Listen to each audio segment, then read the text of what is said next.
Mapya nga dumog. Bahad ni Damag.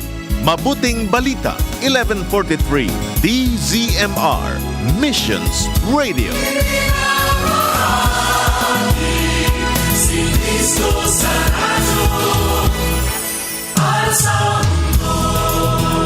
Iti agdama nga oras tayo kakabsat, alas 5:51, iti agsapa.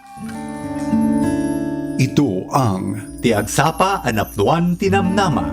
mapagpala sa mensahe ng kalakasan at pag-asa mula sa katotohanan ng salita ng Diyos. Tiagsapa Anapnuan Tinamnama. Dito lamang sa 1143 DZMR, your Missions Radio.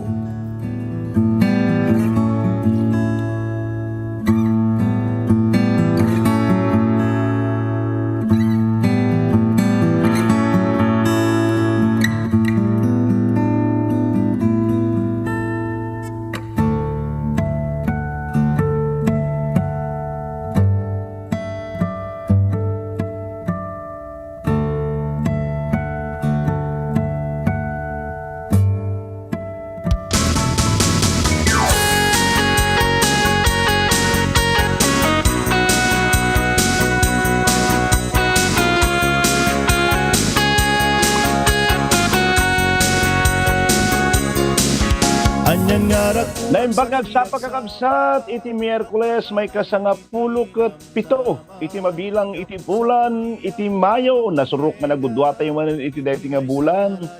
Thank you Lord, mayat iti lamiis na, imbakabak na iti tudo manin iti kalman dito sa Santiago, ang kuam mo, kadag iti lugar yung kakabsat.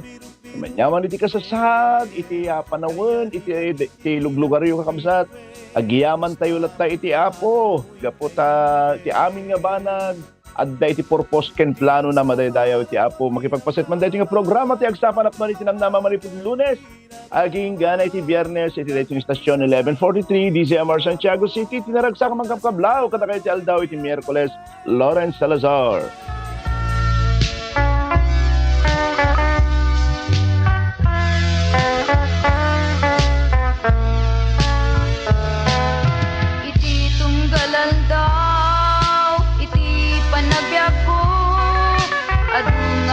Saludsud, umapay, panunod ko.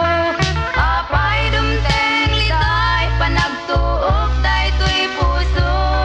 Yak mawatan dusa, wenno panug. Kemti kari si Diyos, si bibiyago waring gana. Sakten na amin, nakasakulan, ti anak na. Ket kuna na mataleka-lata antarag sa kalpatan panagsagaba iti tiyempo iti panagmaymaysa iti Apo kumdas mangliwliwa iti oras iti inak panagsagaba unasen na amin nga panagduadwa. Kemti kari si Diyos, si bibiyago waring gana. Sakten na amin nga kasapulan ti anak na. Ket kuna na anak, agmatalek kalata. At daragsak kalpasan panagsagaba. Tunggal kanito, inak mapanpanuno. Alawen, nagyaman tayo iti dayta nga kanta kabsat, at daragsak kalpasan iti panagsagaba. Amen. Ang nga kanayon nga agragragsak ka, ang nga kanayon nga agsagsagaba ka, dumting ka kabsat. Iti namnama, ragsak, lawag, ayan, anya man ipagdaldalanam ka kabsat, hantay nga agtaltalin ti agdamang kasasaan tayo, aging gana nga dati pamati tayo, ay adda iti lawag, adda tinasayaat, nga dumting kada tayo. Tahang plano ti Apo, tagtaltalin na tayo nga dajay agsagsagama. Dajay nalungkot. Pumuti Ilocano na ti hantay nga agtalin na ti kasang kasasat. Anyway, makipagpaset kay kakabsat iti daytoy panagadal ti manin iti sa ti Apo manipod. Iti Juan Kapitulo 5, uno aging gana iti 15. kunana as iti saritaan na kalpasan daytoy napaneso si Jerusalem tapno dumaray iti maysa at piyesta dagiti Hudiyo. Iti asi dagiti ruangan dagiti karnero adda ti pagdigusan alima iti arkona. Mawawagan daytoy iti bitsata iti pagsasao iti Hebro. Iti linong dagiti arko agidada iti ado a masakit dagiti bulsek pilay ken paralitiko or orayen da iti panaggaraw iti danom tapasaray bumaba iti maysa nga anghel iti Apo iti pagdigusan ket iburen na iti danom iti umuna ka dagiti masakit at umapog iti danom kalpasan iti panakakibor na maagasan iti anyaman as sagsagabaen na. Verse 5, adda sadya iti maysa a lalaki at 28 at awenen ang masakit. Idi makita ni Jesus iti lalaki ang nakiadda ket ammuna ang nabayagan na masaksakit kinunana ken kuana kayat mo iti umimbag. Apo kinuna iti masakit awan iti mangitapog kanyak iti pagdigusan. Apaman ang makibor iti danom tano grubrubatak pa ilang timapan addan nakatapugan. Bumangon ka kinuna ni Jesus bagkadem ta iddam ket magnakan. Naimbaga na dagos iti lalaki, binagkat na iti iddana ket nagnan. Aldaw apanaginana idi mapasamak daytoy. Isut gapo na kinuna dagiti pangulo iti Hudiyo iti lalaki anak napaimbag. Maiparit nga awiten iti iddam iti aldaw iti panaginana. Verse 11, imbaga ti tao nang paimbag kanyak abagkatag iti iddak ket magnaak insungbat iti lalaki. Kaya sino dahi tao ang nagkuna abagkatem iti iddam ket magnaka sinaludsod da. Yung saan nga amoy iti lalaki no siya asino iti nang paimbag ken kuana gaputa adu iti tao iti dayta lugar ket pimanawan ni Jesus nga awan iti nakadkadlaw.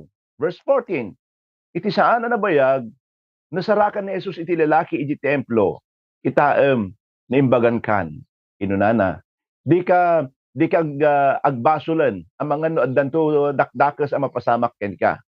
Verse 15, imanaw iti lalaki ket impakaamuna kadagiti papangulo a Hudiyo ani Jesus gayam iti nang paimbag ken kuana.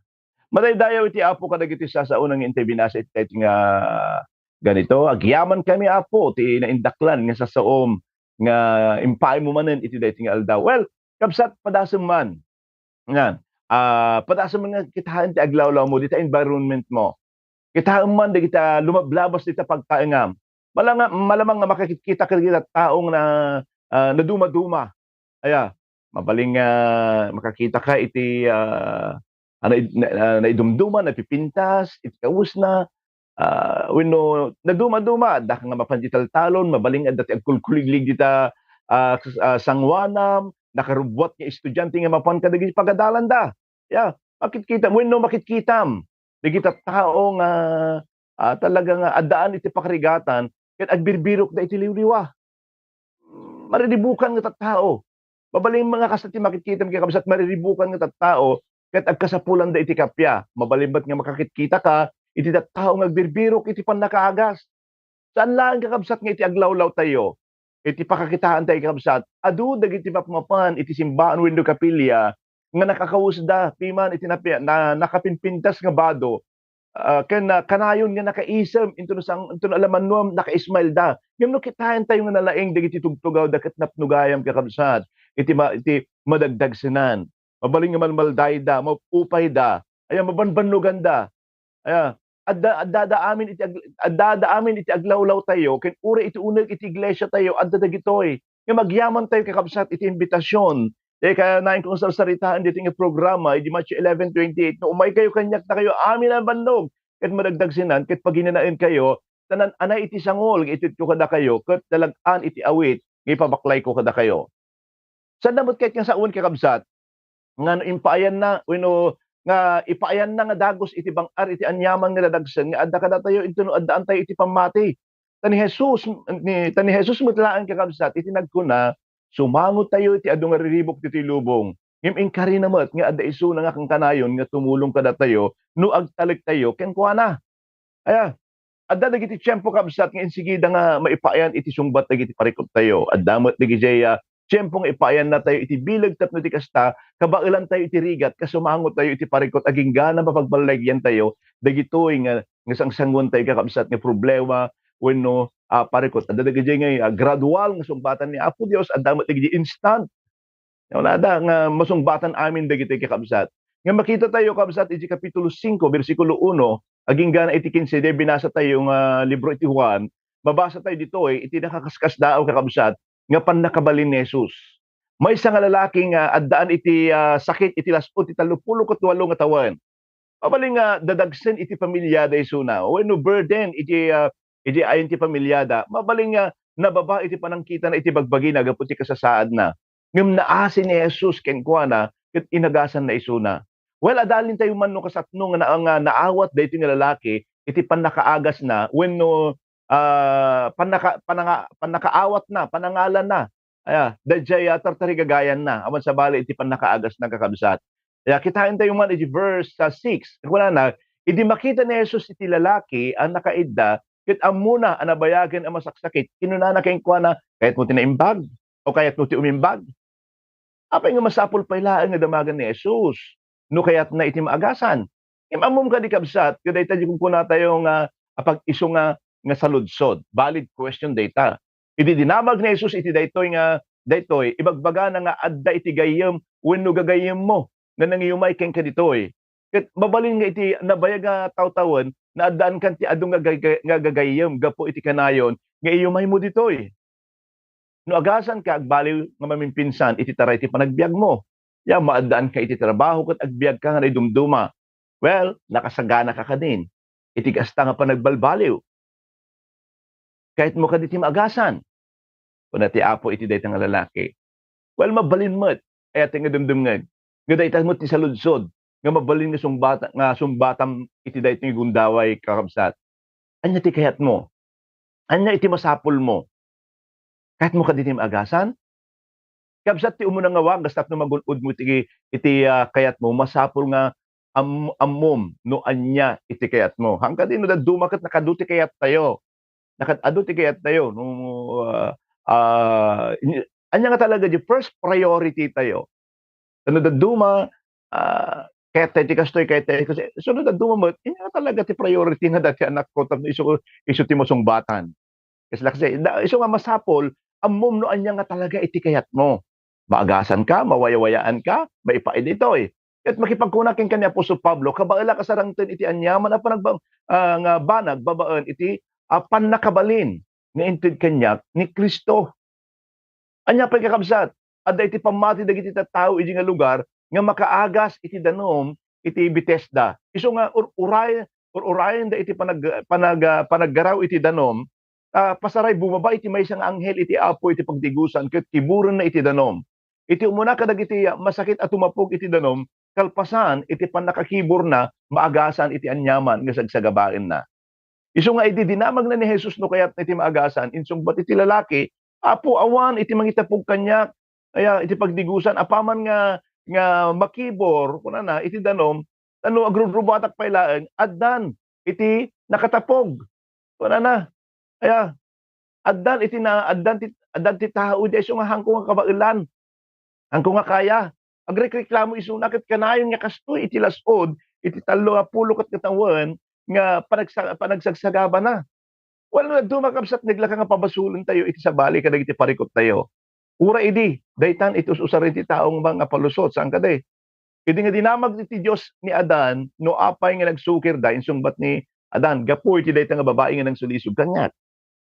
Idi nga dinamag ni Moises ni Aaron apay ngayon palubos na nga agdaydayaw dagiti Israelita iti baka nga balitok. Yung tinsungbat ni Aaron gapo ka dagiti nga Israelita, gapo ta nagbayag ka ngamin Moises nga bumaba. Isu nga naboring da siguro dagiti nga Israelita, isu nga nagdaydayaw dan. Aya saan tayo kayno wenno saan tayo kakabsat nga umadayo kakabsat. Aya kasta tayo med saan ka din duma. Pabasulan tayo iti aglawlaw tayo. Nga duma pabasulan tayo iti pulit tayo. Iti sitwasyon tayo, pabasulan tayo iti amin. Duma dapat di bang mangig tayo no dayjay anak tayo ket nakaramit hang pag-iso. Kunada na duma, sino ti teacher mo? Ang gaday, sino ti pastor mo? Kunada pa no duma. Aya pikas tayo ugalim. Aya, pabasulan tayo amin ngem saan nga iti bagi tayo kakabsat. Marigatan tayo lakad marigatan tayo lang nga tao nga una yan nga ibaga siak ti akin basol. Aya, amom kani kabsat nga iti kayat iti Dios awatem iti nagbiddotam. Amot ti mapukaw ka na tayo. Aya, dumakaarami din tayo nga excuse da kita nga dumag-pretend tayo nga datay ket righteous nga awan ti basol tayo. Manulang manulaang di ibaga tayo when pakawanan dak sorry wow nagpintas nga dinggan. No kasjay ka nakabsat ngem no defensive ka kadagiti basbasal mo ket obvious nga si kalagar ti nagarami din nagdumaday ta ket pride ka kabsat. Aya awan ti nasayaat nga maitid na dayta. Napintas launay no among nga si ka nangaramid ket sorry naramid ko ngamin na nga pag-iso. Awanen. Aya kun ani di Romans chapter 14 verse 12 nga rod dumatagto iti tunggal may sa kada tayo iti sanguanan iti Dios. Kabsat mabalin iti dating aldaw masapol nga isardeng mon nga babalawan iti sabali ket kuna entayo wen apo siya iti agkasapulan ken ka ket siya ti akin basol manin ano tayo laeng met nga ibaga dayjay ibaga dayjay kakabsat. Aya dudun nukas jay aramiden tayo nagpintas mawaya-wayaan ka kay samot dahil guilty tayo nga amom nga inaramid mo ket pinabasol mo iti sabali ay awitan dayta aging gana tong palbiag no saan mo nga kas kadali simple lang nga word nga sorry basol ko dayta kay samot kapam dayta nga amom nga sikat ti makin basol ket ipabasol mo iti sabali kalan dayta nga kababalin iti Kristiyano dayjay kakabsat. Amen. Aya inya pa kakabsat iti makita tayo. Aya di verse 8 kuna na, bumangon ka, kinuna ni Jesus, bagkatim ta iddam, ket magnakan. Na imbaga dagos iti lalaki, binagkat na iti iddana, ket nagnan. Saan nga panangipakita iti pamati. Daytoy agsipud ta saan nga amo daytoy nga lalaki nga iti kasangsangon na, ket ni Jesus. Daytoy ket panangipakita iti tarigagay daytoy nga lalaki, nga tulungan na iti bagina. At dati effort nga inaramid na kakabsat. Dinawat ni Jesus nga aramidin na, iti maysa nga banag nga saan na pa nga pulos nga inaramid iti lasod iti 30 ket 3 nga tawen idi nga nagtulnog di lalaki nagasan isuna aya nya kunana agtakder kan awitemon dayta alaem dayta na nagiddaam na magnakan no kayat mo ti maagasan agkuti ka kabsat aya there must be an effort kunana garod adda ti masapol nga aramiden tayo met hala nga kuna tayo kag ginidda tayo latan kini Apo Dios ti bangagas. Kaya tanadaduma dagiti instrument nga gamgamitin pa dagiti duma nga doctors ket amo magapin nga ti Apo ket plinano dayta para ka kenka ngem haan nga mabalinhan na kagtumtumar ti agas handang kuada tayo instrument. Aya di Apo Dios lang iti makaagas kenyak so na lang iti uray nga makaagas.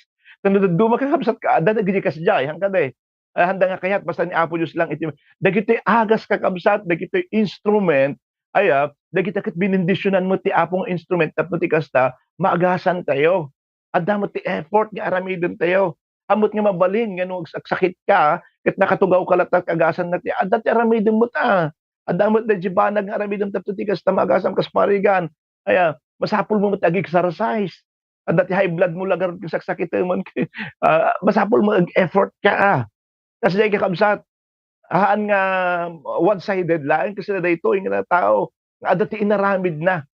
Yeah. Nya ko na verse 15, pimanaw iti lalaki ket impakaam muna kadagiti pangulo Hudiyo ani Jesus gayam iti nang paimbag ken kuana. Dayto nga lalaki inday dayaw na ni Jesus gapo iti panangagas na ken kuana. Ngayon tuno umawat tayo kakabsat iti bendisyon manipod iti Dios, iwarwaragawag tayo kuma iti panagdaydayaw tayo ken kuana. Amen. Duma no inikan na tayo ti bendisyon, dahil ko maadupay Malagip ko na di father ko ede. Example lang dahil ti kakabsat. No gumatgatang iti may isang grocery ngayon di Rojas, dati ticket nga itidda. No grocery, dati ticket nga itidda. So, ti ababa nga pakistoryaan kakabsat, nangabak isuna iti salaset, table, dining set, parang kasjay. Aya, edi daji ka anak very proud nga nagtartaray nga napon di balay. A second prize actually daji ti second prize. Dimbaga na kini father ko nga nangabak iti salaset. di first prize kuma. Ala ni uncle, madi pa nga maragsakan nga nangabak ti kastoy kun ano di ka na. Well, kasla na iti kakabsat. Ala, umawat tayo iti bendisyon manipot iti Diyos ket masapol mo agyaman tayo. Basit man wenno dakkel day kakabsat, pagyamanan tayo iti Diyos. Amen. Kaya, kung ano Psalm 72 verse 18, idaydayaw yu iti Apo iti Diyos iti Israel. Isulaeng iti makaaramid ka dagito nga nakakasdaaw nga banag. Ngayon tunukas la nagsayat, amin na mapaspasama iti panagbiag tayo, no duma malipatan tayo nga iti panagyaman ken dayaw iti Dios. Di kung kunak nga intuno napnapnon tayo iti harvest, napnapnon tayo iti kasapulan, disko. Aya intuno awanan ng Diyos ko. Ay agtidtid aming nga luwag, parintumeng tayo intuno awanan tayo. Aya, yung sapay la ko makakabsat nga iti amin nga tiyempo, pagyamanan ken padayawan tayo iti Dios aduman ti kwartam tata nasalunat ka man. Kaya iti dayting aldaw kakabsat hamo nga liwayan iti agdaydayaw iti Apo. Ta deserve ni Apo Dios. Aya nga padayawan tayo nuk panunutan tayo kakabsat awan iti kukwam diti lubong amin nga adda ken kakukwa iti Dios dayta impabulod na laeng. Isu nga karapat dapat lang po natin na pasalamatan at papurihan ang Panginoon iti inaldaw-aldaw kakabsat. Makitam ka iti kinaimbag iti Diyos kaday iti nga lalaki. Kaya saan lang iti may isang kapasit iti panagbiag na ngem iti amin. Kaya kinasya asino na. Saan lang iti kinakapoy na ngem makita na nga adda iti mabalinda iti nga lalaki. Ilalaan na saan lang iti bagina ngem iti biag na. Ket inaramid isu na ni Jesus nga nananay madaydayaw iti Apo. Amin tayo kakabsat ket adda ti handicap tayo, adda ti pagkapuyan tayo. Ay gapo iti basol. Saan tayo nga mabaling nga agasan dagiti bagbagi tayo. Uray amin nga banag ditoy lubong ket saan na nga kabailan. Ngem ni Jesus laeng iti makabael nga mangipaay iti kasapulam kakabsat. Ay isu nga awan ti anyaman na iti adda amin kada tayo kakabsat gaputahan na tayo nga maisalakan dayta. Ni Apo Jesus laeng iti mabalin nga manglinis mga mangbura dagiti nga basbasol tayo.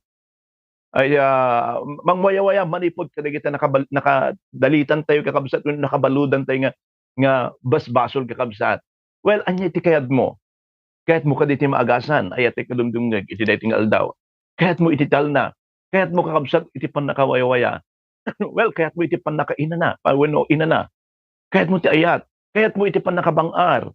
Kayat mo nga ma-provide dagiti kasapulam iti dayting aldaw. Anyaman nga kayat mo kakabsat, kayat nakangasagiden iti Dios iti dayting aldaw. Dawaten tayo ken kuana iti dagiti nga tartarigagayan iti puso tayo. Amok ken patsek nga kabaelan iti Dios ti apag isu nga tiempo, ti apag isu nga gundaway nga ipaay na dagiti nga tartarigagayam ayatek nga kakabsat. Da kayo nga dumdumngeg kadagiti sibsiba iti radyo da anya iti tartarigagayam. Aya tartarigagayam ka din, ma-approvean di application mo nga mapan di abroad. Aya nga sumangput ka din, dahil tartarigagayam nga blessing nga nagapo abroad. Aya masungbatan ka din ni Apo Diyos, ta naka-line up ka, iti DepEd, lakas di kalsat. Nga into no rumwar, iti result, iti exam, nyaman nga exam dahil nakapasa ka. Well, kabailan ni Apo Diyos dahil kakabsat, pag isong matiyempo. Aya, iti aramidin tayo lang, isu dayta panagtalinaed, nga dumawat, iti tarigagay tayo kay kuana. Gaputa, kayat ni Apo Diyos nga agbalegi tayo iti panagbiag. Aya, ket amok nga sagiden iti Dios, dagiti nga tarigagayan tayo. Aramidin tayo lang, ket dawatin tayo ken kuana madaydayaw iti Apo. Dawatik man nga agtamod tayo iti daytoy ket kahit man nga magipagkararag kayo iti daytoy nga gundaway. Apo makitkitam ken amamom dagiti kakabsat nga agdingdingeg iti daytoy nga aldaw kanya kapo. Nangeg mo dagiti kayat da Apo Dios nga maawat dagiti tartarigagayan da iti daytoy nga aldaw. Mabaling nga adda dagiti kakabsat mi Apo nga kayat da nga maagasan. Apo no kasatnom nga inagasan daytoy nga lalaki. Apo nga saan nga makapagna iti lasud iti 38 nga tawen. Iti iti biag na Apo ini kam iti namnama. Impaay mo ti panakaagas. kastaman Apo Dios aramidem Apo kada kiti dumdum nga kiti dating aldaw haan man nga panakaagas ti kasapulan da haan man Apo Dios nga financial ti kasapulan da nga mabaling nga adda iti ang kasapulan ti liliwa adda ti ang kasapulan iti talna iti daytoy nga aldaw Apo kada kiti kakabsat nga adda ita sibay da kiti radradyo da itinagan ni Apo mi nga Jesus nga mangisalakan mit dem Apo ti panakaagas it dem man Apo ti panakaliwliwa ipaay mo iti talna kastamot iti panangsabot mo kada kiti kasapulan dagiti anak mo Apo adaman dagiti kaririknada when adaman nagsagsagabay ti cancer high blood diabetes sakit ti puso trangkaso gurigor kay nanyaman pa nga sakit Apo in the name of Jesus sika Apo iti mangwaya-waya kadakwada kat ipaayam ida iti salunat kadagiti bagbagida i-claim ni Apo iti dating aldaw nga itdeman data nabayagdan nga tartarigagayan itinagan ni Jesus itinagan ni Jesus kadagiti kakabsat nga agbirbirok iti talnakin ina na Apo inkarim kada kami nga umasibig kami ken kat ipayan na kami iti na itdeman dayta Apo nga tarigagayan dagiti kakabsat mi Apo Dios na isingsingayan nga presensyam kaditi itdem iti tunggal maysa kada kami idi dayting aldaw Apo kadagiti kakabsat nga kayat nga mawayawayaan Apo anyaman dagitoy nga nakabaluden da problema man bisyo man saksakit man basol kinanyaman pa nga kasasaad da Apo itid mo man iti ken pan nakabalin iti Espiritu Santum Apo tapno agbalay gid iti nga kakabsat mi ikatom dagiti nga bisyo saksakit parikot pakadagsanan iti biag Apo awan iti imposible ken ka kadagiti kakabsat nga agbirbiro kita ayat agyaman kami Apo na managayat ka nga Dios mi punuam iti puso mi iti daytoy nga aldaw Apo ti ayat Lord agyaman kami iti daytoy nga aldaw agyaman kami ti aramidem ket sungbat dagiti nga karkararag ken araraw mi Apo Dios iti daytoy nga aldaw adu dagiti kayat mi nga dawaten ken kang ammo mi Apo nga kikita ka kada kami iti amin nga tiyempo ipaay mo Apo Dios iti presensyam ken agtultuloy nga panakiadda ken panangi dalan mo iti tunggal maysa kada kami Apo Dios agyaman kami iti daytoy nga aldaw kita kastan Apo agyaman kami Apo iti aramidem ken aramidem tupay kadagiti bibiyag mi idaton mi daytoy nga aldaw ken ka itinagan ni Jesus amen thank you Jesus thank you Lord.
Alawen kakabsat agyaman tayo hanyaman ti kasasaad mo iti dayting aldaw iti Dios ipapanunot ken ka ayat ti kakabsat anyaman sa anyaman nga lugar tayan mo anyaman ti kasasaad mo anyaman ti adat tabarukong mo dadagsan mo ayat ti kakabsat mamati ka nga iti Dios ket sipapanunot ken ka well kablaawak man dagiti kakabsat ayan man nga lugar iti dayting gundaway ngagdingdingeg ka nagisibsibay ti radyo na imbag nga agsapayo amin kakabsat kiti tarigagay ko adda nga nabang aran tayo manipod ka iti sasaw iti Apo. Good morning met kini Sister nga Maylene nga Sabado.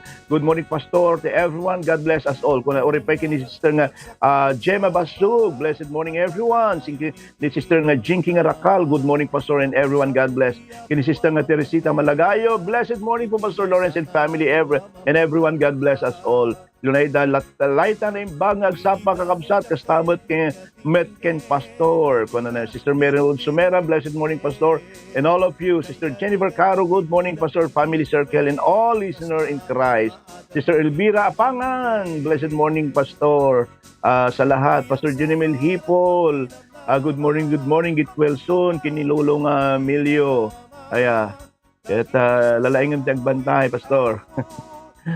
Reply kini Sister Lenny Gibb. Good morning, Pastor. God is good all the time. God bless you and your family.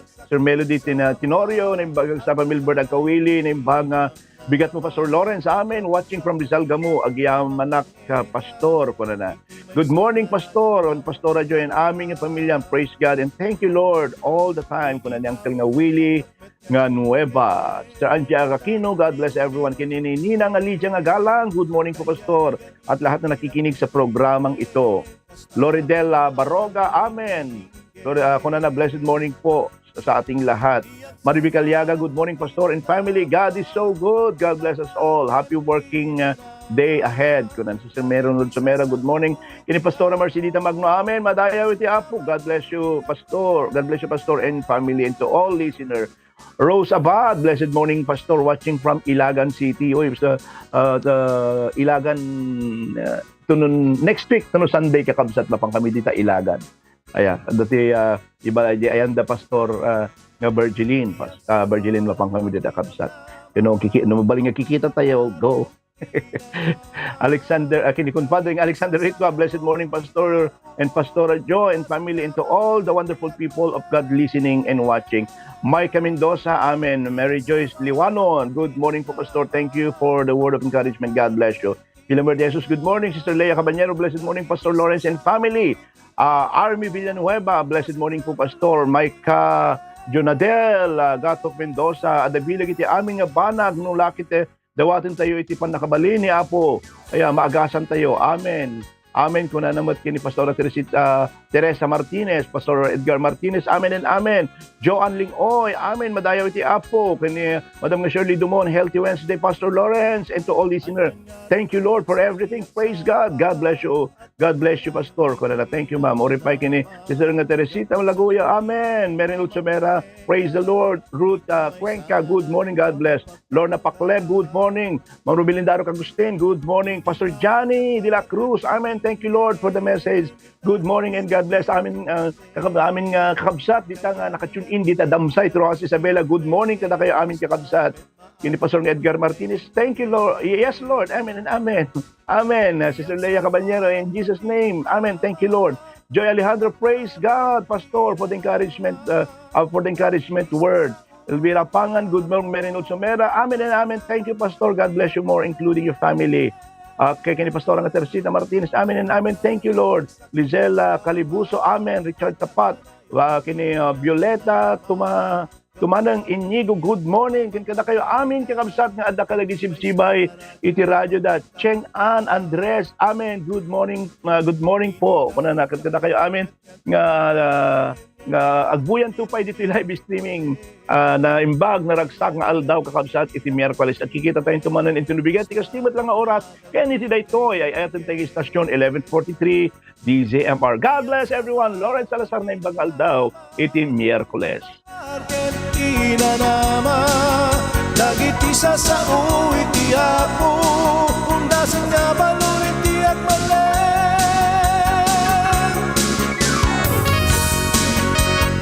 Nangyigan tayo ti programa ti Agsapa Anapnuan Tinamnama. Lunes ingat Biyernes dito'y 11:43 DZMR. No addaman ti kayat yu ngay pakararag, ag-text kayo dito'y 0917-564-8388. Ket iti sumagmamano a segundo, magigan tayo iti Pro Tips ni Maloy Salumbides. Nagsasahing papawid mula sa Santiago City, Isabela. Tampok ang iba't ibang wika at kultura. Nagpapahayag ng mensahe ng pag-asa mula sa Panginoong Hesukristo. Ito ang 1143 DZMR, your Missions Radio. Teka muna. Bago pumasok sa opisina, pakinggan muna ang Pro Tips. Normal ang mapagod. Minsan nga iniisip mo pa lang ang mga kailangan mong gawin sa iyong trabaho ay nakakapagod na, hindi ba? Na-imagine mo pa lang ang traffic na susuungin mo, nanlalambot ka na at parang ayaw mo nang umalis.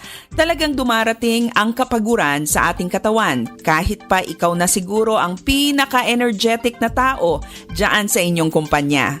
Magandang araw, ako si Maloy Malibiran Salumbides para sa Pro Tips, partner mo sa inspiradong trabaho at negosyong umaasenso. pahinga ang katapat ng pagod at may mga bagay sa buhay na kahit na mahirap ay di tayo dapat mapagod. Ano-ano ang mga ito? Una, do not grow weary in doing good. Ang sabi sa Galatians chapter 6 verse 9, let us not become weary in doing good, for at the proper time we will reap a harvest if we do not give up. Kahit na minsan nakakapagod at parang wala namang epekto ang mga mabubuting ginagawa mo, huwag kang huminto. Ituloy mo lang yan. Ang bawat panahon ng pagtatanim ay may katapat na panahon ng pag-ani. It is a universal law. Ang mga kabutihang itinatanim mo ngayon, ang pagsusumikap na ginagawa mo ngayon, sa tamang panahon ay magbubunga din. Minsan, ang bunga ay hindi yung inaasahan mo, pero tiyak na mayroon iyang ibubungang maganda, kaya magpatuloy ka lang. Pangalawa, do not get tired of dreaming. Patuloy kang mangarap kasi libre naman yan. Let your dreams fuel you to do your best every day. Maraming negosyo ang nagsimula sa pangarap na sinabayan ng tiyaga, sipag at pagpupursige. Ilan na nga ba sa mga pangarap mo ang naabot at nahahawakan mo na ngayon? Ipagpasalamat mo yan sa Diyos at ibahagi mo rin sa iba para sila man ay maengganyo na mangarap at magsumikap din. Sa tuwing makararamdam ka ng pagod, ipahinga o itulog mo iyan. Pero huwag kang mapapagod na umasa, mangarap at gumawa ng mabuti. Para sa Pro Tips, ako si Maloy Malibiran sa Lumbides. Be a blessing in the workplace today.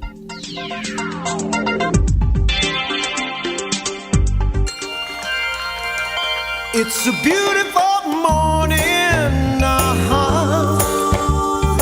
Hello! Great day! Lily Garcia po, kumakatok sa puso mo at inaanyayahan kita, best friend, na makinig sa ating kwentuhan sa programang Matamis ang Buhay. Hindi chismis, kundi makabuluhang kwentuhan tungkol sa edukasyon, relasyon, pamilya, balitang kultura, awit, pagkakaibigan, at marami pang iba. Lunes hanggang Biyernes, alas 8 hanggang alas 9 ng umaga, dito sa 1143 DZMR. Catch you there, best friend! Matamis ang buhay. Ang ganda, ang ganda, ang ganda ng mundo.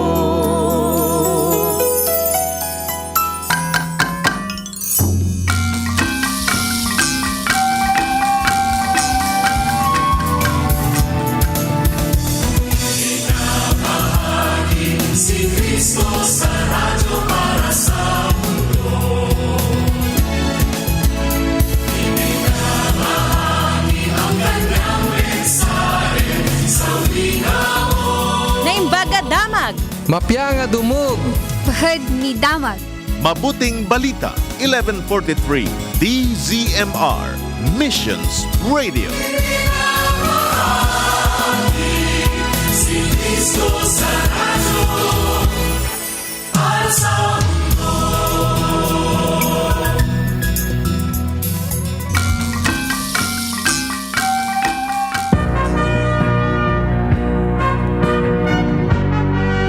Ikaw at ako ay Pilipino.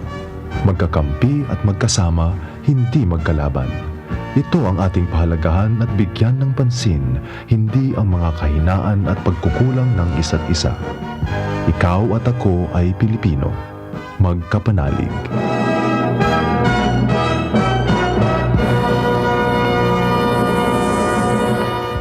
Ang oras, alas 6:29 ng umaga. Mula sa FABC Radio, narito ang bagong araw. Tunghayan ang mga pangyayari sa loob at labas ng bansa, pagkat bawat bagong araw ay isang bagong simula. Bagong araw, bagong balita. Narito ang iyong tagapagbalita. Magandang umaga araw tayo ng Miyerkules, 17 ng Mayo, taong 2023 para sa bagong araw. Ito si Heidi Bernardo Sampang. Bagong araw, bagong balita.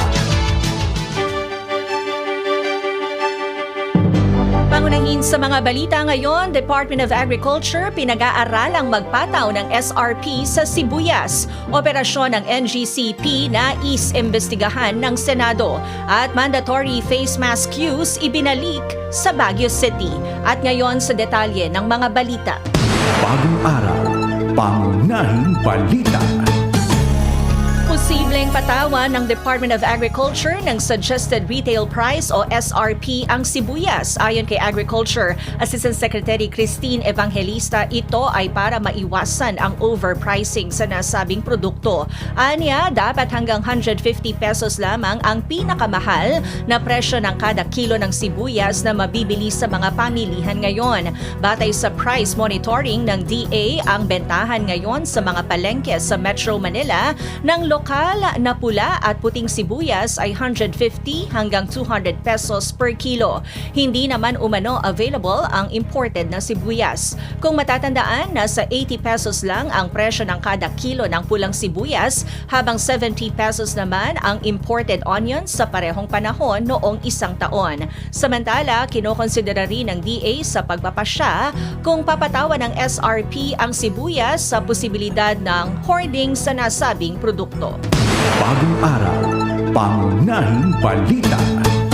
Kaugnay nito, posibleng mag-angkat ang bansa ng hanggang 22,000 metriko tonelada ng mga sibuyas. Narito si Ruby Poyos para sa detalye. Posibleng mag-angkat ang Pilipinas ng hanggang 22,000 metrikong toneladang puti at pulang sibuyas. Ito ang sinabi ni Agriculture Assistant Secretary at Spokesman Rex Esto Perez sa ginanap na pulong ng kagawaran kasama ang mga stakeholder dahil sa tumataas na presyo ng sibuyas. Base sa pag-aaral ng Department of Agriculture o DA, kakailanganin ang nasabing metrikong tonelada sa isang buwan. Tinitignan din ang government-to-government contract sa importasyon upang hindi makontrol ng mga pribadong trader ang supply at presyuhan. Umaasa ang ahensya na sa pamamagitan nito, bababa ang bentahan ng kada kilo ng sibuyas sa 70 pesos hanggang 80 pesos mula sa kasalukuyang 180 hanggang 200 pesos kada kilo. Samantala, plano rin ng ahensya ang pagpapataw ng Suggested Retail Price o SRP sa sibuyas. Ruby Poyos, FEBC News. Bagong araw, pangunahing balita. Sa ibang balita, magsasagawa ng masusing investigasyon ang Senate Public Services Committee sa operasyon ng National Grid Corporation of the Philippines o NGCP.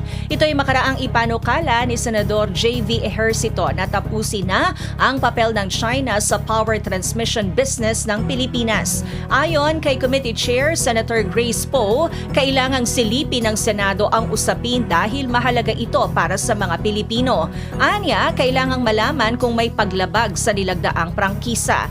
Hindi rin anya dapat na maging normal ang naranasang power interruption sa ilang lugar sa Luzon nitong mga nakalipas na linggo. Una nang pinanukala ni Ejercito na bawiin ng pamahalaan ang kontrol sa energy grid system ng bansa, bagay na sinuportahan ng iba pang senador tulad ni Senator Riza Ontiveros na umapela din para sa security audit ng NGCP. Ayon kay Ejercito, 40% ng NGCP ay pag-aari ng State Grid Corporation of China. Ngunit ang Chinese officials nito ang siyang may aktwal na kontrol sa operasyon.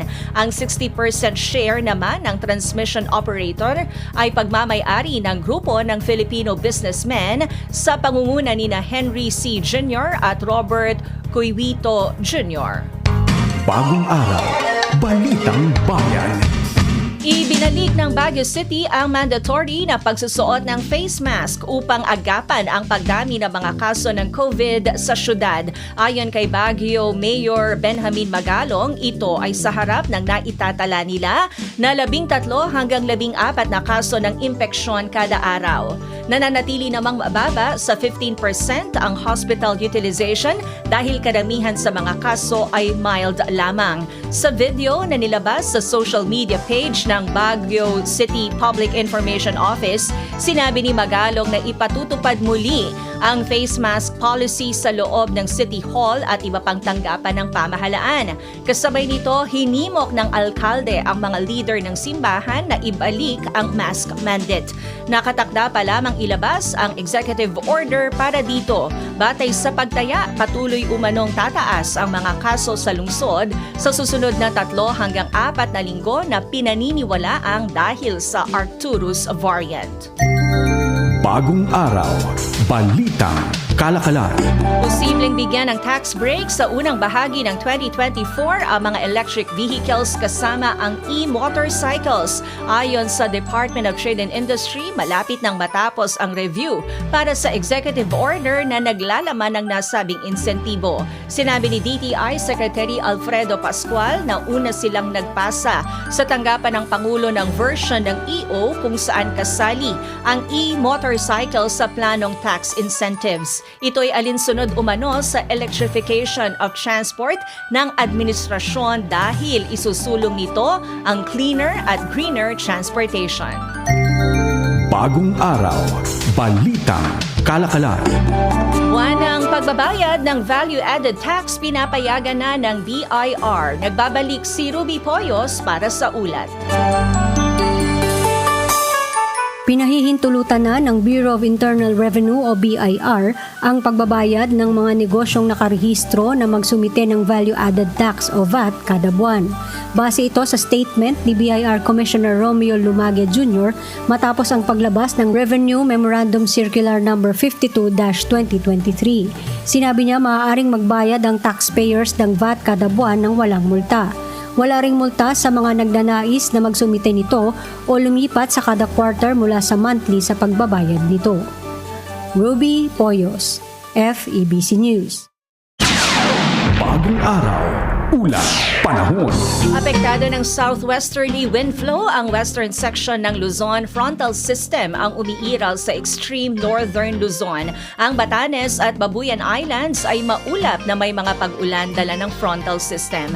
Ang Zambales at Bataan ay maulap na may kalat-kalat na mga pag-ulan at pagkulog-pagkidlat dahil din sa southwesterly wind flow. Ang nalalabing bahagi ng bansa ay bahagyang maulap hanggang sa maulap ang papawirin na may kalat-kalat na mga pag-ulan o pagkulog-pagkidlat dala ng southwesterly wind flow at localized thunderstorms. Ang agwat ng temperatura ay mula 25 hanggang 32.9 degrees Celsius. Sumikat ang araw kaninang 5:28 at lulubog dakong 6:17 ng gabi. Antabayanan sa ating pagbabalik travel rules, hindi hihigpitan ang pamahalaan sa kabila ng tumataas na kaso ng COVID-19. Isang bangkang pangisda nasunog sa Cuyo, Palawan, 2 mangingisda sugatan. At sa palakasan, Gilas Pilipinas nagkampiyon sa 32nd SEA Games. Bagong araw, bagong balita. Kayo'y nakikinig sa mga balitang hatid ng FEBC Network News. Paglilingkod bayan ng Far East Broadcasting Company sa kanyang ika-75 taong anibersaryo. Ang bawat tagumpay, Diyos ang nagbigay. Bagong araw, pangunahing balita. Mayroong joint military drills sa pagitan ng tropang Pilipino at Australia sa Camp Kapinpin sa Tanay Rizal bilang bahagi ng Exercise Kasangga 2023. Mahigit 100 sundalo mula sa Philippine Army 2nd Infantry Division ang tuturuan ng 43 miyembro ng Australian Army. Aaralin nila ang mga teknik sa urban warfare, counter-terrorism at closed-quarter battle training. Bahagi rin ng pagsasanay ang long-range marksmanship technique. Tiwala naman si Corporal Jesse Zulweta ng 21 DRC 2nd ID na sa pamamagitan ng drills ay lalawak ang kaalaman ng ating mga sundalo pagdating sa pakikipaglaban sa mga kaaway. Samantala, may ikalawang batch pa ng Australian troops ang darating sa bansa sa susunod na buwan para sa pagpapatuloy ng naturang pagsasanay sa Tanay. Bagong araw, pangunahing balita. Sa ibang balita, tinatayang aabot na sa 300 milyong piso ang halaga ng pinsalang tinamon ng Pola Oriental Mindoro dahil sa oil spill. Ayon kay Pola Mayor Jennifer Cruz, kasama dito ang pinsalang iniwan sa Bakawan na nagkakahalaga ng 134 million pesos, habang nasa higit 100 milyong piso naman ang danyo sa mga mangingisda. Ayon sa alkalde, may ilang residente ang nakatanggap na ng bayad mula sa Cash for Work program ng pamahalaan, habang ang ibang mangingisda ay naghanap na muna ng ibang mapagkakakitaan kagaya ng paggawa ng banana chips at pananahi. Sinabi ni Cruz na hanggang ngayon ay naghihintay pa sila ng tulong na ipinangako ng Department of Trade and Industry at ng Bureau of Fisheries and Aquatic Resources. Bagong araw, pangunahing balita. Hindi na nagulat si Pamplona Negros Oriental Mayor Janice Degamo, ang byuda ni Negros Oriental Governor Roel Degamo, kung umurong man o mag-iba ng salaysay ang mga suspect witnesses sa pagpatay sa kanyang mister. Ayon sa alkalde, sa simula pa lang ay sinabihan na siya ng kanilang mga abogado na hindi ito malayong mangyari. Batay anya sa kanilang karanasan, bahagi na ito ng prosesong legal, lalo na kapag malapit ng hainan ng kaso si Negros Oriental Congressman Arnolfo Teves Jr. Si Teves ang itinuturong mastermind sa krimen. Una nang sinabi ni Justice Secretary Jesus Crispin Remulla na naantala ang paghahain nila ng murder case laban kay Teves dahil ayaw nang makipagtulungan ng 6 sa 7 suspect witnesses sa payo na rin ng kani-kanilang abogado. Bagamat hindi pa binabawi ng mga ito ang kanilang salaysay, hindi rin naman inaalis ni Remulla ang posibilidad na magbago ang isip ng mga suspect. COVID-19 Watch. Sa iba pang balita dito sa Bagong Araw, walang plano ang pamahalaan na maghigpit sa mga turistang naglilibot sa Pilipinas. Binigyang diin ni Tourism Secretary Cristina Frasco na pasulong na ang direksyon ngayon ng bansa kasunod ng COVID-19 pandemic. Ito ay sa kabila ng naitatalang mataas na COVID-19 positivity rate sa National Capital Region at ilang probinsya nitong mga nakalipas na araw. Ayon kay Frasco, mismong ang World Health Organization ang nagdeklara na tapos na ang pandemya. Tapos na po yung pandemya. Sabi po yan ng World Health Organization. Kaya naman po, while continue to support the Department of Health's measures as far as ensuring the health and safety of our fellow Filipinos, the direction of the Philippines is forward. And that is to ensure that we continue to open up the country to travel and tourism, as is the direction set by our President. Pinaalalahanan din ni Frasco ang mga DOT-accredited establishments na huwag magpabaya sa minimum health and safety standards. Of course, all the minimum health and safety standards are in place, and this is also made sure of as far as compliance with our DOT-accredited establishments. Si Tourism Secretary Cristina Frasco. COVID-19 Watch. Darating na sa bansa sa susunod na linggo ang unang batch ng delivery ng COVID-19 bivalent vaccine sang-ayon sa pangako ng donor country. Inihayag ni Health Officer in Charge Maria Rosario Vergere na parating na ang 391,000 doses ng nasabing bakuna. Ang bivalent vaccines ay modified na bakuna na tina-target ang mga naglalabasan ngayon ng mga Omicron variants at sub-variants nito, maging ang orihinal na uri ng COVID virus. Anya, naghahanda na ang mga implementing unit ng kagawaran para sa gagawing pagbabakuna ng naturang uri ng vaccine sa priority groups. Nakikipag-usap na rin anya ang DOH sa COVAX facility para sa inaasahang 2 milyong doses ng bivalent vaccine na donasyon naman ng mga miyembrong bansa ng United Nations. Bagong araw, Balitang Bayan. Nasunog at pagkaraan ay lumubog ang isang bangkang pangisda habang nasa karagatan ng Cuyo, Palawan. 2 mangingisda ang nasugatan dito. Agad namang inapula ang apoy ng mga mangingisda at rumespondeng tauhan ng Coast Guard Station Eastern Palawan at Cuyo Municipal Police Station. Ang nasunog na bangka ay may pangalang FV Victor 89. Ang insidente ay nangyari sa katubigan sa bahagi ng Imalagwan Island, Barangay San Carlos, Cuyo, Palawan. Agad namang naglatag ng oil spill boom sa lugar dahil lumubog ang bangka ilang oras makaraang ideklarang under control na ang apoy. Bagong araw, balita sa palakasan. Nabawi ng Gilas Pilipinas ang gintong medalya sa 32nd Southeast Asian Games matapos magkampiyon sa Men's Basketball Finals. Ito'y matapos nilang talunin ang host country na Cambodia sa score na 80-69. Ito na ang ika-19 na gintong medalya ng Gilas sa SEA Games. Ang panalo ay tila pagbawi ng Men's National Basketball Team nang talunin sila ng Cambodia noong nakaraang linggo. Bumida sa panalo ng Gilas si Justin Brownlee na nagtala ng 23 points, 7 rebounds at 4 na assists. Umalalay naman sa kanya sina Chris Newsome at Marshall Lassiter. Matatandaan na noong nakaraang SEA Games sa Vietnam, natalo ang Gilas upang magbigay daan sa Indonesia na maging bagong hari ng Southeast Asian Basketball. Bagong araw, balita sa palakasan. Natapos na ang kampanya ni Kai Sotto para sa kampyonato ng Hiroshima Dragonfly sa Japan B-League. Ito'y makaraang malaglag ang Hiroshima sa serye nang talunin sila ng Chiba Jets 96-91 sa Game 3 ng quarterfinals na idinaos sa Funabishi Arena. Walang masyadong nagawa si Sotto para sa Hiroshima, makaraang lumaro lamang ng 5 minuto at nagtala lang ng 2 puntos at 2 rebounds. Nagtapos sa ika-6 na pwesto ang Hiroshima sa elimination round, tangan ang 41-18 record. Samantala, makakaharap naman ng Chiba sa semifinals ang Alvark Tokyo. Sa ating pagbabalik, National Tourism Development Plan, aprobado na ni Pangulong Ferdinand Marcos Jr.